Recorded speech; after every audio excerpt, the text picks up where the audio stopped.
Just one thing I want to say about Triple R is that it brought out the child in me. See, child in me, I don't mean by that as in children's film, because a children and child is different in the context of what I'm talking about. See, a child, I think, will feel a thrill which is kind of not, not inhibited somewhere. When you're intelligent, when you think you're sensible, when you want rationality, you almost feel adult. You will lose something in your life, you lose something to enjoy purely for what it's intended to be, what it is. So, I'm actually, honestly, Rajamouli, I'm running out of my words. This is the first time probably this is doing to me, something like this happened. I can talk about anything and I can talk with so much of clarity and all that. First time actually I'm running out of words.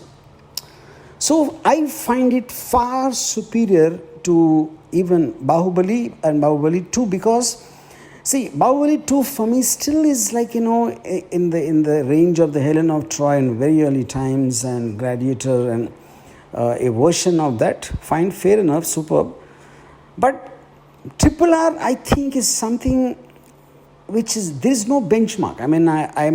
When I saw the trailer, honestly, I felt it just is looking, it is going on the border of being a little fake, and maybe the tiger shot and all that, though visually it is stunning. I just felt the advantage of Bahubali, where there's a period film and you can take a lot of things, but this set in somewhere in the 20s or 30s, in more contemporary times, I just had this gut feeling something can go wrong. But how wrong am I, in the whole context?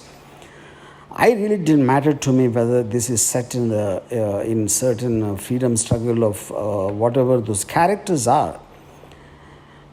And just in one line, I want to say, so okay, now the context, I felt there's a fairy tale element involved. There is something like the little girl being kidnapped, which is not the thing for me.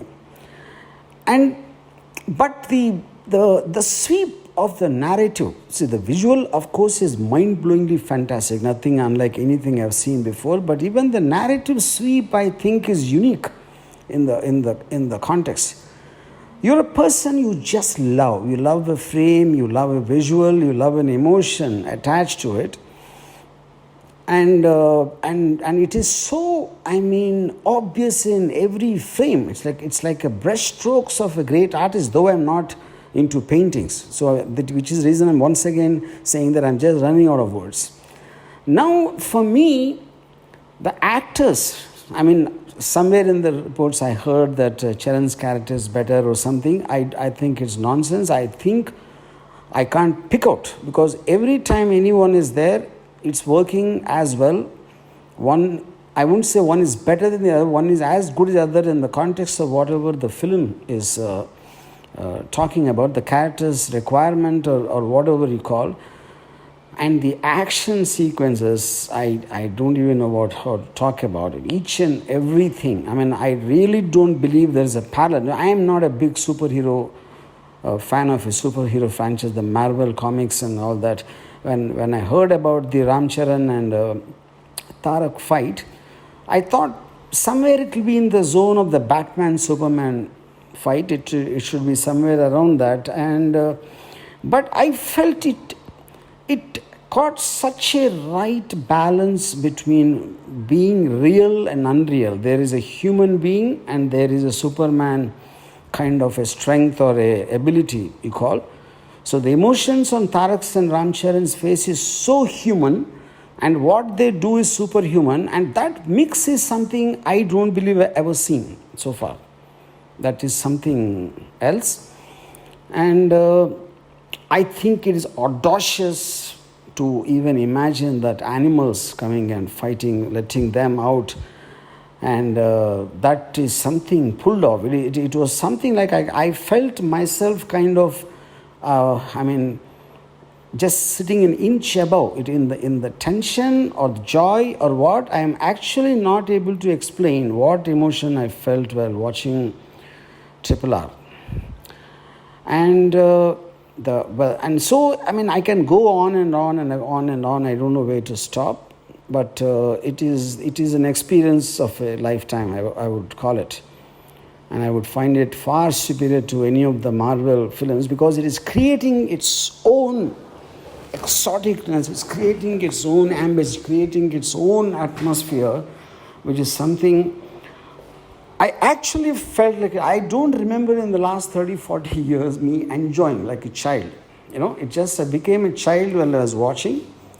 And like a very beginning of this voice note, I already said, child and children are different. They're two different points.